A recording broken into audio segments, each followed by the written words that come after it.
السلام عليكم ورحمة الله وبركاته. تاني حلقة معانا النهاردة وهي حلقة أخبار، وفي إصرار من جيمي سابقا رياض البنطلوني حاليا على استخدام كل الحركات الخاصة برومان رينز. في العرض اللايف اللي كنا جبنا منه لقطات امبارح لقينا ان كان في لقطة تانية ظهرت، لقينا الأخ جيمي بيستخدم السوبرمان بانش بتاعة رومان رينز، وكأنه عاوز يقول للناس ان ممكن قدام هو اللي يحاول يقف قدام رومان رينز او يحاول يكون زعيم القبيلة، مش سولو اللي قال عليه في الاول بول هيمن ان هو الاحق وهو اللي هيكون في يوم من الايام الزعيم، لكن مع الاسف برضه خسر الماتش. طيب السؤال اللي هيجي في دماغك، هم ازاي المصارعين بيقرروا يستخدموا حركات مصارعين تانيين او يعملوا حركات تضحك في اللايف شو؟ هو في حد ممكن ياخد اذنه ولا هم بيعملوا كده من غير ما بياخدوا اذن حد؟ في الحقيقة يا جماعة هم لازم ياخدوا اذن 2-3 من الاشخاص. اول واحد هو عضو الكرييتيف تيم او الفريق الابداعي اللي بيبقى موجود في العروض المحليه، لكن بعد كده رود دوج لو موجود، او بياخدوا راي تريبل اتش عن طريق التليفون او الايميل. مفيش حاجه بتتم بالصدفه وكله بيتم بالاتفاق. لوجان بول بيرهن الحزام بتاع الولايات المتحده عند واحد اللي ما يتسموش، يعني الراجل طالع كده بالحزام في كل مكان. حتى كان قال في مؤتمر صحفي قبل كده او في بودكاست ان تريبل اتش قال له اعمل اللي انت عاوزه بالحزام، اهم حاجه ما تعملش بيه اعمال منافيه. ولو ان انا بعتبر موضوع الحمام ده موضوع منافي، راح يرهن الحزام عند واحد من اياهم حبايبنا بتوع الطوائل اللي على دماغهم دول، وقال له ان الحزام ده كان فاز بيه الاسطوره ري ميستيريو، وقعد يلقح في الكلام وجاب سيره ال اي نايت، وده دلاله ان ممكن ال اي نايت ينافسوا على لقب اليونايتد ستيتس على فكره. لكن لوجان بول بيحاول يشد انتباه الجميع ان هو بيتحرك في اي حته وهو معاه حزام الولايات المتحده الامريكيه. لوجان بول مش هيبطل الا لما يخسر اللقب، واتمنى انه على الاقل يبقى متواجد باستمرار. مرسيدس مونيه او ساشا بانكس سابقا بتعلن عودتها للمصارعه. ساشا بانكس او مرسيدس مونيه عارفين ان جالها اصابه وهي بتلعب في الاتحاد بتاع الان جي بي دبليو، فقالت ان انا استغليت الفترة اللي فاتت دي كلها علشان اتعافى بدنيا ونفسيا، واحاول ان انا ارجع للمصارعة مع شركة مصارعة ما حددتش مين، في الغالب هتبقى اي دبليو، ولو ان في اشاعات طلعت في الكام يوم اللي فاتت انها ممكن ترجع للدبليو دبليو اي، لكن عامة اي دبليو هي اللي ممكن تكون مكان ساشا بانكس اللي جاي او مرسيدس مونيه. هي جاهزة خلاص وتعافت تماما والكل مستني رجوعها، اللي هيبقى مفاجأة طبعا، واكيد هيبقى في عرض مهم. كلام مهم، في تكذيب لإشاعة كانت ظهرت امبارح خاصة براندي أورتن. كان في إشاعة بتقول ان الكرييتيف تيم محضر خطة عودة كبيرة قوي بعد راندي أورتن ما يرجع في سيرفايفر سيريز، ويمكن كمان ياخد حزام او يلعب ضد رومان رينز، علشان راندي أورتن واحد من المصارعين اللي الجماهير هتفرح جدا لو قدر يهزم رومان رينز. وكمان قالوا ان جونثر، كان في اشاعه كمان بتقول ان هو كمان يقدر يلعب ضد رومان رينز وياخد منه اللقب، لكن كل النقاد قالوا ان راندي أورتن هو البديل الامن، هو ووراه على طول كودي رودز طالما الروك مش هيشارك، لان الاثنين دول الجماهير هتبتدي تقف معاهم في حال فوزهم. اما جونثر ما تمش بناؤه بشكل قوي، وثانيا هو هيل حاليا، فصعب قوي جونثر يتصدق. عامة راندي أورتن هيرجع ان شاء الله في سيرفايفر سيريز وهنشوف الحاصل ايه.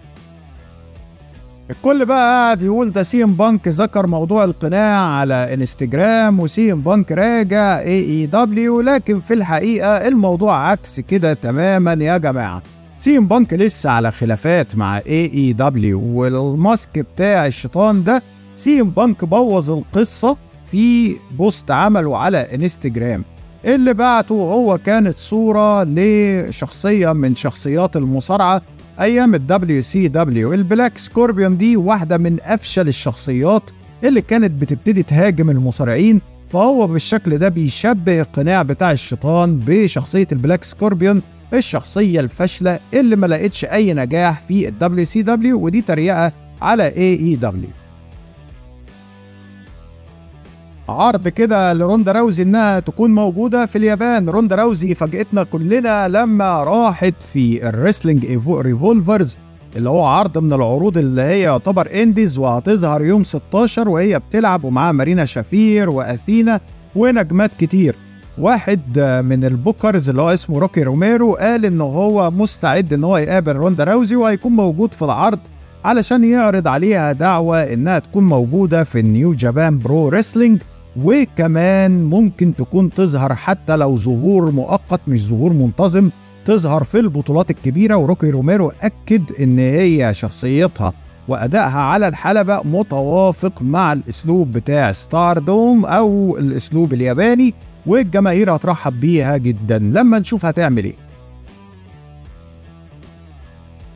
كاريون كروس المنحوس جدا جدا جدا، 3 جدا. كاريون كروس واحد من المصارعين اللي انا كنت متوقع انه لما يتنقل من الان اكس تي ويكون في المين روستر يبقى بطل عالم بسرعه كبيره جدا، لكن تاتي الرياح بما لا تشتهي السفن زي ما بيقولوا. كان المفروض ان هو ياخد دفعه بعد سمر اسلام 2023 وتم تاجيلها، وكان المفروض انه ياخد دفعه في الايام اللي فاتت، لكن كراون جول تاجل الدفعه دي، والى الان محدش عارف كاريون كروس هياخد الدفعه المستحقه بتاعته امتى، بعد سلسله كبيره من الفشل بدايه من انتقاله للان اكس تي. نيجي على كودي رودز وبولي راي. بسبب كودي رودز بيهاجم جماهير AEW لان بولي راي ما كانش عاجبه معامله الجماهير لكودي رودز في AEW، وقال لكل الجماهير انتوا السبب ان كودي رودز يسيب الشركه بعد ما كان هو المنقذ والمؤسس للشركه دي، لان انتوا اللي كنتوا بتختاروا او عاوزين تمشوا كودي رودز بالبلدي كده على مزاجكم، لان انتوا اللي كنتوا شايفين ان هو لا يصلح انه يكون فيس، بعد كده لا يصلح انه يكون هيل، بعد كده ما ينفعش يكون بطل عالم في AEW، وبالتالي انتوا اللي تلوموا نفسكم، لان كودي رودز على عكس توقعاتكم نجح نجاح كبير في WWE، على الرغم من ان انتوا قلتوا في مرحلة معينة انه هو منتهي. والله انا متفق معاه بشكل كبير، كان الجماهير غضبانة على كودي رودز في AEW بعد ما كان في قمة مستواه. هنشوف بقى WWE هينقلب عليه ولا لا. اخر خبر معانا دينا وايت وتريبل اتش وتعاون قوي قادم في المستقبل. دينا وايت وتريبل اتش ونيك كانوا موجودين في اليو اف سي 295، ودينا وايت اتكلم في المؤتمر الصحفي بعد كده وقال لما اتسأل هل في تعاون وهل في مصارعين هيروحوا اليو اف سي او العكس، قال ان ممكن في مقاتلين من اليو اف سي يروحوا WWE، وممكن يحصل العكس زي ما حصل مع بروك ليزنر او روندا راوزي. الامور كلها منفتحه وفي تعاون كبير بينه وبين تريبل اتش. لما اتسأل دينا وايت هل هيبقى في معركه مليونيرات بينك وبين فينس مكمان او تريبل اتش، قال لا احنا اصدقاء وصعب قوي حاجه زي كده تتكرر، بس اللي انا شايفه ان اي سيناريو ممكن يفرض فكره كده تنجح وتجيب فلوس هيعملوها، ما بيفرقش معاهم اي حاجه.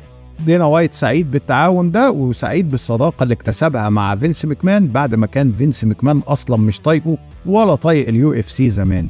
هي دي كانت اخبارنا النهارده، تابعونا على قناه المصارع، ما تنساش لايك وشير وسبسكرايب. مع تحياتي محمد مصطفى.